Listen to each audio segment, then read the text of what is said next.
ஜல்லிக்கட்டுக்கு ஆதரவாக தலைநகர் டெல்லியிலும் கல்லூரி மாணவர்கள் ஆர்ப்பாட்டத்தில் ஈடுபட்டுள்ளனர். தமிழ்நாடு இல்லம் முன் நடைபெறும் போராட்டத்தின் கள நிலவரம் குறித்து நமது செய்தியாளர் நிரஞ்சன் அளித்துள்ள தகவல்களை இப்போது பார்க்கலாம். தமிழனுக்கு ஒன்றென்றால் ஒன்று கூடுவோம் என்ற விஷயத்தை தற்பொழுது தமிழக இளைஞர்கள் வயது வித்தியாசம் பாராமல் ஒட்டுமொத்த தமிழகமே தற்பொழுது உலகத்திற்கு பறைசாற்றி வருகின்றது.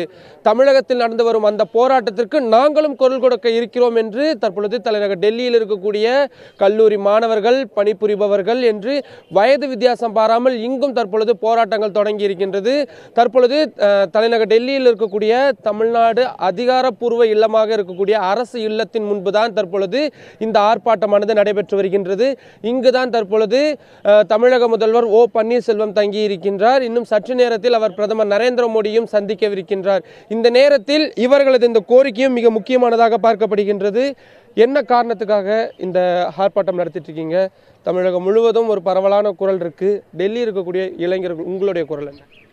நாங்கள் இப்போதைக்கு எங்களோட கலாச்சாரத்தை பாதுகாக்கிறதுக்காக, ஜல்லிக்கட்டுங்கிற கலாச்சாரத்தை பாதுகாக்கிறதுக்காக இங்கே கூடியிருக்கிறோம்.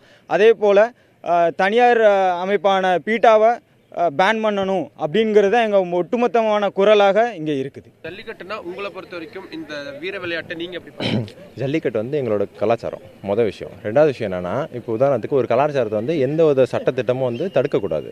உதாரணத்துக்கு ஸ்பெயினில் வந்து பார்த்தீங்கன்னாக்கா அதே தான், அந்த புல் ஃபைட்டிங்கிறது வந்து அதில் வந்து கொடுமை பண்ணுறாங்க. அதில் வந்து கத்தியால் குத்துறாங்க அதோட எதிரில்.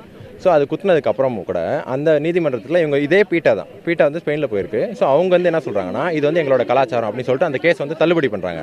ஸோ இங்கே உள்ள சுப்ரீம் கோர்ட்டுக்கு ஏன் அந்த அளவுக்கு தைரியம் இல்லை இதில் ஏதாச்சும் பண பரிமாற்றம் இருக்கா? அவர் குறிப்பிட்டதை போலத்தான் ஜல்லிக்கட்டு தொடர்பான புரிதல்கள் இல்லை என்பதனை நாம் எந்தவிதிலும் ஏற்றுக்கொள்ள முடியாது என்பதனை தான் இந்த இளைஞர்களின் தற்பொழுது குரல் நமக்கு பிரதிபலித்திருக்கின்றது.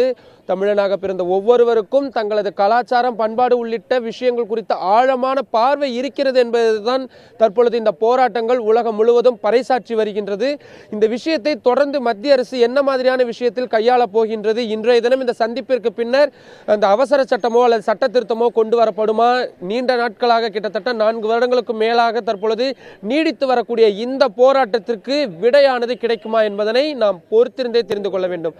தலைநகர் டெல்லியிலிருந்து புதிய தலைமுறைக்காக ஒளிப்பதிவாளர் பவன்குமாருடன் நிரஞ்சன்.